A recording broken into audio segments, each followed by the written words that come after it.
Hello guys, welcome back to my channel Asma's kitchen.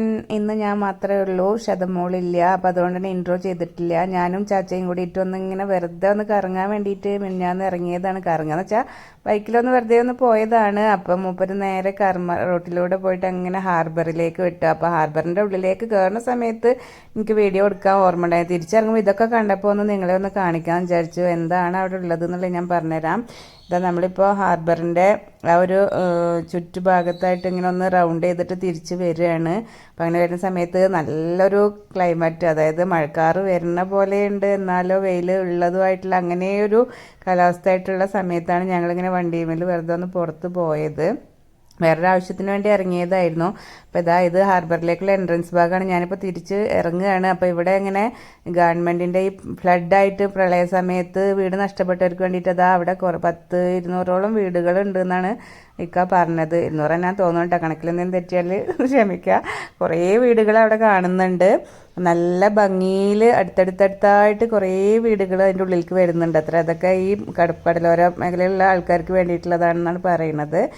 അപ്പോൾ അതൊക്കെ വീഡിയോയിലേക്ക് ആക്കി. ഇനി വീട്ടിൽ പോയിട്ട് നമുക്കൊരു മാംഗോ പുഡിങ് ഉണ്ടാക്കണതിൻ്റെ റെസിപ്പി ഉണ്ട്. അതുപോലെ തന്നെ എൻ്റെ ഇല്ലത്തിൻ്റെ കുറച്ച് ഫോട്ടോസ് ഉൾപ്പെടുത്തിക്കൊണ്ട് ഞാനതൊരു വീഡിയോ ആക്കി സെറ്റ് ചെയ്തിട്ടുണ്ട്. അപ്പോൾ അതൊക്കെ നമുക്ക് കാണണം. അതിൻ്റെ മുന്നേ കർമ്മ റോഡിൻ്റെ ഭംഗിയൊക്കെ ഹാർബറിൻ്റെ ഭംഗിയൊക്കെ ഒന്ന് ആസ്വദിച്ചോളൂ. നല്ല രസമുള്ളൊരു കാലാവസ്ഥയിൽ ഞങ്ങളിങ്ങനെ വീട്ടിലേക്ക് തിരിച്ച് പോയിക്കൊണ്ടിരിക്കണം. ഇവിടെ കിസ്മത്ത് ഷൂട്ടിങ് ചെയ്യുന്ന സമയത്ത് ഒരു മരത്തിൻ്റെ വേരുണ്ടായിരുന്നു. അത് തപ്പി ഞാൻ കുറച്ച് നോക്കി, അവിടെ ഒന്നും കണ്ടില്ല. പെട്ടെന്ന് ക്യാമറയിൽ നിന്ന് അങ്ങോട്ട് വിട്ട് പോയി തോന്നുന്നു, ഒരു വേരുകൊണ്ടുള്ളൊരു സംഗതി. അപ്പം നമുക്കിനി നേരെ വീട്ടിലേക്ക് പോവാം. അതാ അവിടെ കാണുന്നുണ്ട്. ഇനി നമുക്ക് വീട്ടിൽ പോവാം മാംഗോ റെസിപ്പിയിലേക്ക്. അപ്പം നല്ല മുഴുത്തൊരു മാങ്ങ കിട്ടിയിട്ടുണ്ടായിരുന്നു. അപ്പോൾ കുറച്ച് ദിവസം അരിയിലൊക്കെ വെച്ചൊന്ന് പഴുപ്പിച്ചെടുത്തു. ഉപ്പ വരുമ്പോൾ കൊടുന്നതായിരുന്നു. അപ്പോൾ അതുകൊണ്ട് ഇന്നൊരു പുഡിങ് ഉണ്ടാക്കുന്നത് കാണിക്കാം. അപ്പം അതിനായിട്ട് തൊലിയൊക്കെ നീക്കം ചെയ്തിട്ട് ഇതുപോലെ വരയിട്ട് വെച്ചിട്ട് ഒരു ഹാഫ് പോർഷനാണ് ഇതിൻ്റെ എടുക്കണുള്ളൂ. കാരണം ഫുള്ളായിട്ട് ആവശ്യമില്ല. നമ്മൾ ചെറിയൊരു ഭാഗം വെച്ചിട്ടാണ് ഞാനിന്ന് ചെറിയൊരു പുഡിങ് ഉണ്ടാക്കാൻ വേണ്ടിയിട്ടാണ്. അപ്പോൾ ഇതുപോലെ കഷ്ണങ്ങളാക്കിയിട്ടുള്ള പകുതി ഭാഗം എടുത്ത് ബാക്കി പകുതി ചോറ് തിന്നൽ കഴിഞ്ഞിട്ട് ഞങ്ങൾ കഴിച്ചു. നല്ല മധുരമുള്ള മാങ്ങയാണ്. അപ്പോൾ ഇതിനെ നമുക്കൊരു മിക്സിയുടെ ചെറിയ ജാറിലേക്ക് ഇട്ടിട്ട് ഒന്ന് വെള്ളമൊന്നും ചേർക്കാതെ ഒന്ന് അരച്ചെടുക്കാം. അപ്പോൾ നല്ല പൾപ്പ് രൂപത്തിൽ അതിൻ്റെ മാംഗോ പൾപ്പ് കിട്ടിയിട്ടുണ്ട്. ഈ ഒരു പൾപ്പ് വെച്ചിട്ടാണ് നമ്മൾ എന്തുണ്ടാക്കുന്നത്, പുഡിങ് ഉണ്ടാക്കുന്നത്. അപ്പോൾ ഞാനിതാ ഒരു കട്ടിയുള്ളൊരു പാത്രത്തിലേക്ക് ഒരു 1.5 കപ്പ് പാലാണ് എടുത്തിട്ടുള്ളത്. ഈ വെള്ള കപ്പിന് 1.5 കപ്പ് പാലെടുത്തിട്ടുണ്ട്. മാങ്ങ വലുതായതുകൊണ്ട് തന്നെ അതിൻ്റെ പകുതി ഭാഗമാണ് എടുത്തിട്ടുള്ളത്. ഇനി ഇതിലേക്ക് പഞ്ചസാരയും ഏലക്കായും കൂടി പൊടിച്ച് വെച്ചതായിരുന്നു ഞാൻ. അപ്പോൾ അതൊരു 3-4 ടേബിൾ സ്പൂൺ ഞാൻ അതിലേക്ക് ചേർത്ത് കൊടുത്തിട്ടുണ്ട്. നിങ്ങളുടെ മധുരത്തിനനുസരിച്ച് നിങ്ങൾക്ക് ചേർത്ത് കൊടുക്കാം. അതിൽ ചെറിയ ചെറിയ അത് കാണുന്നത് ഏലക്കാപ്പൊടിയാണ്. അത് ഒന്നിച്ച് ഞാനത് അടിച്ച് വെച്ചതുകൊണ്ടാണ് അങ്ങനെ കാണുന്നത്. അപ്പം പാലും പഞ്ചസാര പൊടിയും കൂടിയിട്ട് നന്നായിട്ടൊന്ന് ഇളക്കി ചേർത്ത ശേഷം നമുക്ക് നമ്മൾ അരച്ച് വെച്ചിട്ടുള്ള ആ ഒരു മാംഗോയുടെ ആ ഒരു പൾപ്പ് അതൊന്ന് നമുക്കിതിലേക്ക് ഒഴിച്ചു കൊടുക്കാം. തീരെ വെള്ളം ചേർക്കാതെ ഒന്ന് ചെറിയ ജാറിലിട്ട് അരച്ചെടുത്തതാണ്. അപ്പോൾ നല്ല പഴുത്തതുകൊണ്ട് തന്നെ നന്നായിട്ട് അതിങ്ങനെ അരഞ്ഞ് കിട്ടിയിട്ടുണ്ട്. അപ്പോൾ ഇനി ഇത് നമുക്ക് നമ്മുടെ പാലും പഞ്ചസാരയും ചേർത്ത ആ ഒരു ഇതിലേക്ക് ചേർത്ത് കൊടുത്തിട്ട് ചെറുതായി ഇളക്കി കൊടുക്കുക. പാല് ചൂടാവുന്നതനുസരിച്ചിട്ട് നമ്മുടെ ഈ ഒരു മാംഗോൻ്റെ ആ ഒരു പൾപ്പ് അതിൽ കിടന്നിട്ടൊന്ന് മിക്സാക്കി എടുക്കണം. ചെറിയൊരു കളർ കിട്ടാൻ വേണ്ടിയിട്ട് ഞാനിതിലേക്ക് കുറച്ച് 2 തുള്ളി ബദാമിൻ്റെ ഒരു എസെൻസ് ഉണ്ടായിരുന്നു എൻ്റെ കയ്യിൽ, ബദാം മിൽക്ക് ഉണ്ടാക്കുന്ന. അപ്പോൾ അത് ഞാൻ ഇറ്റിച്ചു കൊടുത്തിട്ടുണ്ടായിരുന്നു. അത് കാരണം നല്ലൊരു മഞ്ഞ കളർ കിട്ടുകയും ചെയ്തു. നിങ്ങളുടെ അടുത്ത് ഫുഡ് കളർ യെല്ലോ ഉണ്ടെങ്കിൽ അത് ചേർത്ത് കൊടുത്താലും മതി. ഇനി ഇല്ലെങ്കിൽ 2 നുള്ള് മഞ്ഞൾപ്പൊടി ചേർത്ത് കൊടുത്താലും മതി കേട്ടോ. പാലിൽ മഞ്ഞൾപ്പൊടി ഇട്ടാലും കുഴപ്പമൊന്നുമില്ല. ഇനി നന്നായിട്ട് മിക്സ് ചെയ്തെടുക്കുക.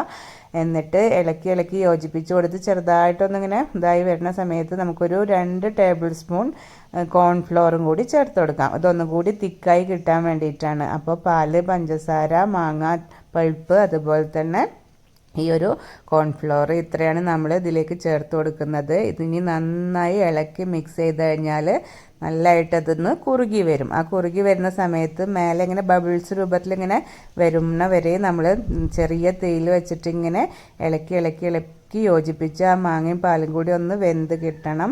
അതുപോലെ തന്നെ നമ്മുടെ ആ ഒരു ഇതും കോൺഫ്ലവർ ചേർത്ത് കൊടുത്തതൊക്കെ കൂടിയിട്ട് ഇങ്ങനെ ഒന്ന് തിക്ക് ബാറ്ററായി വരുന്ന സമയത്താണ് നമുക്കിത് ഓഫ് ആക്കേണ്ടത്. അപ്പോൾ നമുക്കത് നന്നായി ഇളക്കി മിക്സ് ചെയ്തുകൊണ്ടിരിക്കുക. പെട്ടെന്ന് തന്നെ 2-3 മിനിറ്റ് കൊണ്ട് തന്നെ ഇതുപോലെ തിള വരും. അങ്ങനെ വന്നു കഴിഞ്ഞ് കഴിഞ്ഞാൽ ഈ ബബിൾസ് വരുന്ന സമയത്ത് നമുക്ക് തീ ഓഫാക്കിയിട്ട് ഒരു പുഡിങ്ങിൻ്റെ ട്രേ എടുക്കും. ഞാൻ ചെറിയ ട്രേയിലാണ് ഉണ്ടാക്കണമെന്ന് പറഞ്ഞിട്ടുണ്ടായിരുന്നു. അപ്പോൾ എൻ്റെ കയ്യിലുള്ള ചെറിയ പുഡിങ്ങിൻ്റെ ട്രേയിലേക്ക് ഞാൻ ഈ ഒരു നമ്മൾ ഉണ്ടാക്കി വെച്ച ബാറ്ററിന് അതിലേക്ക് ഒഴിച്ചു കൊടുക്കുകയാണ്. എന്നിട്ട് ഒന്ന് തണുത്തതിന് ശേഷം വേണം ഫ്രീസറിലേക്ക്, മീൻസ് പുറത്തിരുന്നതിൻ്റെ ചൂടൊന്ന് പോയതിന് ശേഷമാണ് നമുക്കിതിനെ ഇങ്ങോട്ട് വെക്കേണ്ടത്, ഫ്രീസറിലേക്ക് വെച്ച് കൊടുക്കേണ്ടത്. ഫ്രീസറിൽ വെച്ചിട്ട് ഒരു എത്ര വേണമെങ്കിലും ഇരിക്കാം, അത്രയും സെറ്റാവും. ഫ്രീസറിൽ അധികം 2 മണിക്കൂർ വെച്ചിട്ട് പിന്നെ താഴെ ഫ്രിഡ്ജിലേക്ക് വെച്ചാൽ മതി. ഞങ്ങളിത് പെട്ടെന്ന് തന്നെ തിന്നാനെടുത്ത കാരണം ഞങ്ങളൊരു 2 മണിക്കൂറാകുമ്പോഴേക്ക് തന്നെ ഇത് എടുത്തു. അപ്പോൾ ഞാനൊന്ന് കുത്തി നോക്കി, നന്നായിട്ട് കറക്റ്റായി വന്നിട്ടുണ്ട്. സൈഡൊക്കെ ഒന്ന് ക്രീമി ആയിട്ടുള്ളൊരു ടെക്സ്ചറാണ് ഉണ്ടായിരുന്നത്. അപ്പോൾ അങ്ങനെ നമുക്കൊരു ഐസ്ക്രീം പുഡിങ് തിന്നുന്ന ഒരു ഇതാണ് കിട്ടിയത്. ഞാൻ ഇതിലേക്ക് വേറെ ബ്രെഡോ കാര്യങ്ങളോ ഒന്നും ആഡ് ചെയ്തിട്ടില്ല. നമുക്കിങ്ങനെ ഒരു ഐസ്ക്രീം രൂപത്തിൽ കഴിക്കാമെന്നുള്ള രീതിയിലാക്കിയിട്ട് ഇങ്ങനെയാണ് സെറ്റ് ചെയ്തിട്ടുണ്ടായിരുന്നത്. അപ്പോൾ അതിൽ നിന്ന് കുറച്ചെടുത്തിട്ട് നമ്മുടെ ഹുറൈറ ബേബിക്ക് വേണ്ടിയിട്ട്, അന്ന് ഹുറൈറയുടെ 9 മാസം തികയുന്ന ദിവസം കൂടി ആയിരുന്നു. അപ്പോൾ ഞങ്ങൾ ഇത് എടുത്തിട്ട് വീഡിയോ എടുത്തിട്ട് കുറേ ദിവസമായിട്ടുണ്ട് കേട്ടോ. ഞാനിപ്പോൾ ഇന്ന് സെറ്റ് ചെയ്ത് ഇടണമെന്ന് മാത്രം. അപ്പോൾ ഹുറൈറക്കുള്ള പോർഷൻ അവന് വെച്ചു കൊടുത്തു. അവൻ അങ്ങനത്തെ ഒക്കെ കിട്ടി കഴിഞ്ഞാൽ ഭയങ്കര ഇഷ്ടമാണ്. ഉപ്പുള്ളതൊന്നും നമ്മൾ ഇവർക്ക് കൊടുക്കാൻ പാടില്ല, മധുരം കൂടുതൽ പാടില്ല, എന്നാൽ കൂടി ഇങ്ങനെ പായസം കാര്യങ്ങളൊക്കെ അവനക്കും നല്ല ഇഷ്ടമാണ്. അപ്പോൾ ചെക്കനായി കിട്ടിയപ്പോൾ ഇങ്ങനെ നക്കി മൂപ്പര് അതിൻ്റെ കാ എടുക്കണം. ഇനി നമുക്ക് നമ്മളെ ഇല്ലത്തേക്ക് പോവാം.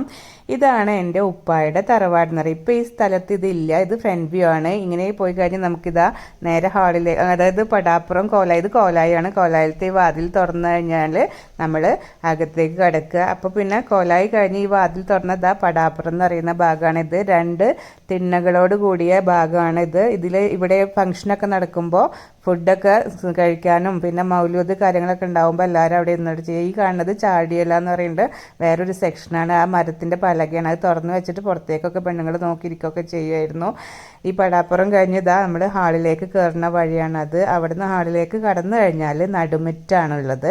അപ്പോൾ ഈ നടുമുറ്റത്ത് 3 കൊട്ടിലാണുള്ളത്. ഒരു കൊട്ടിലിൽ ഉമ്മാമ്മ, മറ്റേത് ഉമ്മാമ്മൻ്റെ കസിൻസ് അവരൊക്കെയാണ്. പിന്നെ നമുക്ക് ഈ കൊട്ടിലുകളിൽ നിന്ന് ഒരു കൂട്ടുകുടുംബമാണ് ഇതിനകത്ത് ഉണ്ടായിരുന്നത്. മേലേക്ക് കയറാനുള്ള വഴിയാണത്.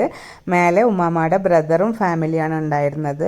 ഒരു കൊട്ടിലിൽ തന്നെ ഉമ്മാമ്മയും ഉമ്മാമ്മയുടെ അനിയത്തിയും ആയിരുന്നു ഉണ്ടായിരുന്നത്. ഇത് ഉമ്മാമ്മൻ്റെ കസിൻ സിസ്റ്ററുടെ റൂമാണ്. അപ്പോൾ ഉമ്മാമ്മയുടെ റൂമിലേക്ക് കയറുന്ന ഒരു എൻട്രൻസ് ആണ് ഇത്. ഈ റൂമിൽ കയറിയാൽ അവിടെയും ചരു, കോലായി, കയ്യാല എന്നൊക്കെ പറഞ്ഞിട്ട് ഇങ്ങനെ ഉള്ളിലേക്ക് കുറച്ചിങ്ങനെ പോകാനൊക്കെ ഉണ്ടായിരുന്നു. അതൊന്നും വീഡിയോ കിട്ടിയിട്ടില്ല. അപ്പോൾ ഇതൊക്കെ ഇഷ്ടമായെങ്കിൽ ലൈക്ക് ചെയ്യുക, ഷെയർ ചെയ്യുക, സബ്സ്ക്രൈബ് ചെയ്യുക.